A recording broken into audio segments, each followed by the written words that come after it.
வாழ்க வையகம், வாழ்க வையகம், வாழ்க வளமுடன். வேதாத்ரி மகரிஷி அவர்களின் நாள் ஒரு நற்சிந்தனை. நாள் பிப்ரவரி 24. தலைப்பு குடும்பம் அமைதி பெற.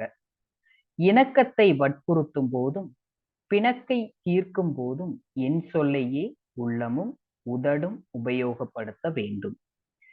சொல்லினால் கெடுதல்கள் ஒழிய நன்மைகள் பல பெறலாம். குடும்ப அமைதியை பெற சலனமில்லாததும் விசாலமானதுமான மனம் வேண்டும். எதையும் தாங்கும் இதயம் என்பார்களே, அது இங்கேதான் வேண்டும். பொறுமை, சகிப்புத்தன்மை இவை எல்லையின்றி தேவையாகும். எவ்வளவு பெரிய குழப்பமானாலும் பொறுமை ஒன்றினாலேயே வெற்றி கண்டுவிடலாம்.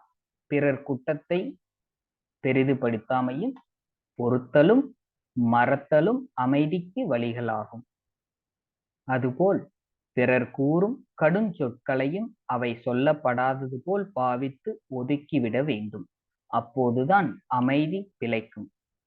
தற்போது அம்மா மகள்களுக்கிடையே கூட பிணக்குகள் தோன்றுவதையும் வளர்வதையும் பார்க்கிறோம். அவர்களுக்கிடையே கூட விட்டு கொடுத்துதல், அதாவது அட்ஜஸ்ட்மெண்ட், விட்டு கொடுத்தல் இல்லையானால் வேறு யாரிடம் அதை தேடுவது?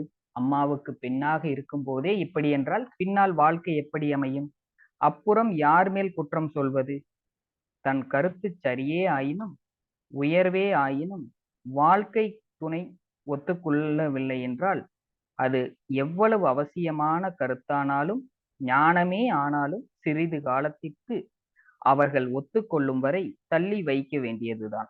குடும்ப அமைதியை இழந்து பெறுவது ஞானமே ஆயினும் அதனால் ஒரு பயனும் வராது. அருட்தந்தை வாழ்க